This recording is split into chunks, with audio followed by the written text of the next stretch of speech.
What is walkability? We see the sidewalks as an amenity, or the walkability as amenity, and we got to get back to sidewalks aren't an amenity. They're a basic infrastructure need and should be built in. Our walkability, our bikeability, we have 5 regional trails that converge in Hopkins as one of our competitive advantages, and so we're doing whatever we can to build on that and really emphasize that. There's 4 fundamental questions that make something walkable. Is there a reason to walk?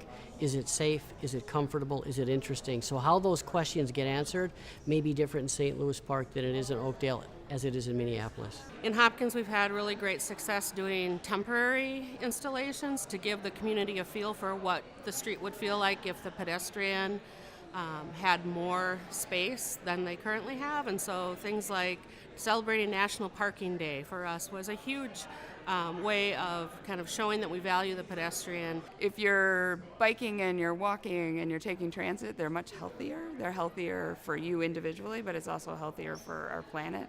It conserves financial resources, and it also conserves environmental resources. So better quality of life for all of us.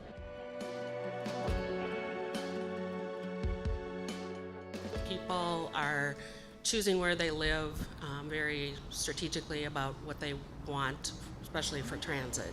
And so we're starting to see people move into Hopkins that are planning on light rail being an option for them. They want to be a one-car, no-car family, and there's a lot of self-selection, I think, going on. Using transit and integrating transit into the suburbs and how that works for development.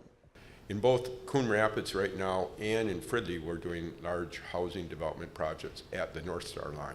Having the North Star and an active rail station has added value to our community. It's not the only aspect that has made us successful, but as a value add and as a contributing factor to the success of our community, absolutely it added to that success. As you get into the middle ring suburbs, you're starting to see people embrace more for transportation. You're starting to see them embrace more options. They're walking, they're biking, etc.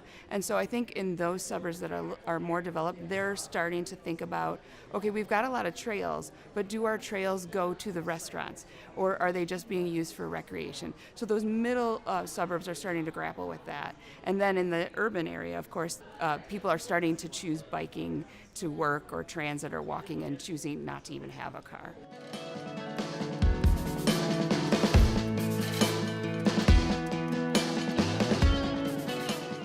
If you look at the suburban form, it's hard for me to believe that everybody in the United States since 1950 has chosen the same urban form.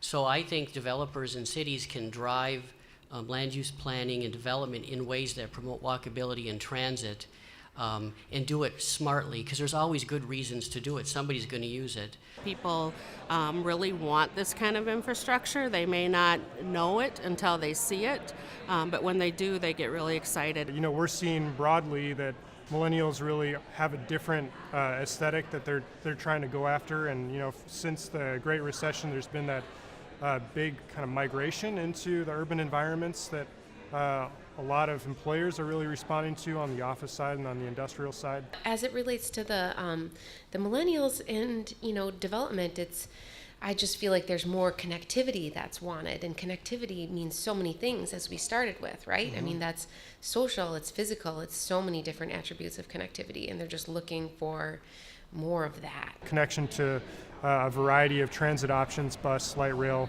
and then being able to bike to work and have showers and place to lock their bikes up that's safe and comfortable for them is a really big deal too.